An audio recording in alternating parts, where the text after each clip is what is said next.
Hello, j'espère que vous allez bien. Je vous souhaite la bienvenue dans cette nouvelle vidéo de produits terminés. Je vais donc aujourd'hui vous faire un petit retour sur les produits de beauté que j'ai terminés pendant le mois d'avril. Et comme vous pouvez le constater, ce mois-ci, ma petite boîte n'est pas très remplie. J'ai terminé seulement 5 produits. Ça faisait très longtemps que j'avais pas fini si peu de produits en un mois. En général, je tourne autour de 9-10 produits en moyenne. Donc bon, bah là, il n'y en a que 5. La vidéo va être assez courte du coup, je pense. Et on démarre avec les produits pour le corps. J'ai fini le lait corps parfumé pomme rouge de chez Yves Rocher. C'est un petit format voyage que j'avais eu en cadeau à un Noël. Et c'était une édition limitée d'un Noël d'il y a déjà quelques années. Peut-être 2018 ou 2019. J'ai tellement de stock que je peine à utiliser ce genre de produit en temps et en heure. Mais bon, le principal c'est de finir par les utiliser quand même. C'est comme ça quand on est addict, on aime bien tester, on a plein de produits. Et ce petit lait corps à la pomme, il était sympa, je l'ai bien aimé. L'odeur de pomme elle est cool. J'avais fini le gel douche assorti il y a quelques mois, en début d'année je crois. Et ouais, c'est une gamme qui était vraiment sympa, ça sent bon la pomme, c'est un petit peu gourmand. Et la texture de lait était vraiment chouette, facile à étaler et agréable à masser sur la peau. Et puis ça hydrate bien sans laisser de film tout poisseux non plus, donc on peut s'habiller assez facilement après. Donc produit sympa que j'ai apprécié utiliser mais que je ne pourrais pas racheter puisque c'était une édition limitée. Mais si j'ai l'occasion de réutiliser d'autres laits corps parfumés à autre chose de chez Yves Rocher, il n'y a pas de souci, c'est toujours des produits que j'apprécie bien. Toujours chez Yves Rocher, j'ai fini le baume lavant réconfortant pour peau extra sèche, le douche sur gras au beurre de karité. Et c'est une très chouette découverte ce produit, je connaissais pas du tout. Je l'avais eu en cadeau d'anniversaire par ma meilleure amie. Elle m'avait offert un petit kit, une petite trousse avec 4 ou 5 produits Yves Rocher. Et il y avait celui-ci dedans, je connaissais pas du tout et franchement il est top pour l'hiver. Il porte très bien son nom de baume lavant réconfortant. C'est une texture baume assez riche et épaisse, mais avec une fleur de douche, ça mousse super bien. Et ça a vraiment ce côté réconfortant, doudou, cocooning à utiliser en hiver le soir sous la douche, c'est un bonheur. Et j'ai bien aimé aussi l'odeur de karité, c'est une odeur un petit peu brute, mais je trouve que c'est assez cocooning aussi. Alors par contre, bon, j'avais découpé le packaging pour utiliser le produit jusqu'à la dernière goutte. Et là par contre, quand je sens le produit, l'odeur a tourné, donc ça sent plus très bon.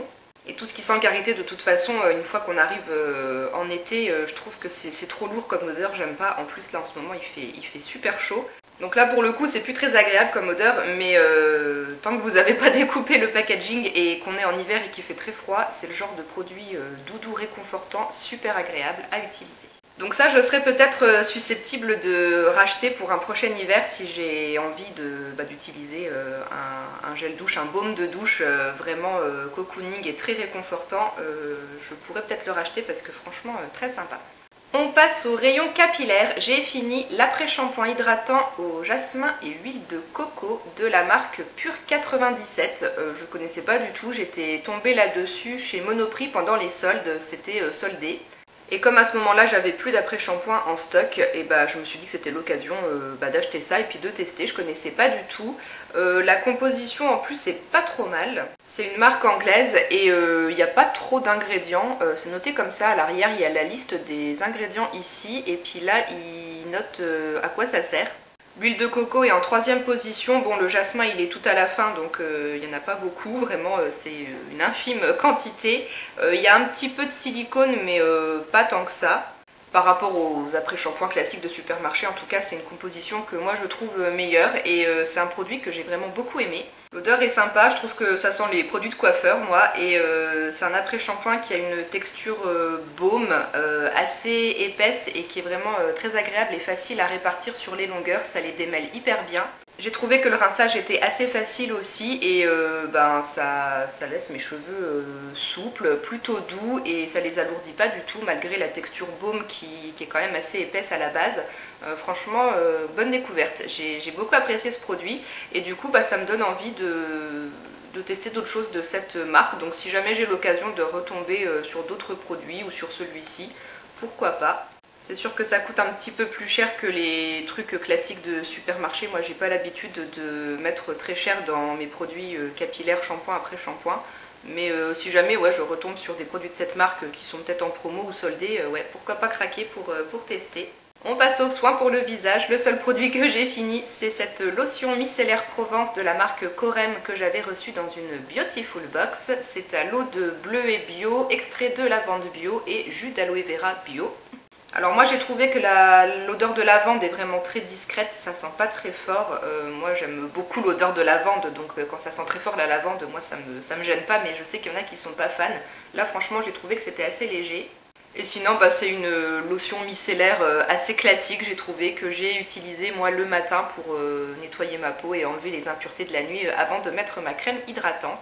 Donc pour cette utilisation là, bah, ça faisait le boulot, c'était bien, c'était agréable à utiliser, ça laisse pas de fini bizarre sur la peau, ma peau n'y a pas fait de réaction particulière non plus, elle l'a bien toléré. Donc une petite eau micellaire sympa, assez classique, ça fait le boulot, il n'y a rien de fou non plus, mais c'est une bonne composition avec des produits bio, donc ça c'est toujours chouette. Mais pour autant je pense pas que c'est un produit que je rachèterais parce que bon voilà, c'était bien sans non plus être foufou, et j'ai plein d'autres lotions micellaires en stock à tester et puis je préfère tester autre chose tout simplement.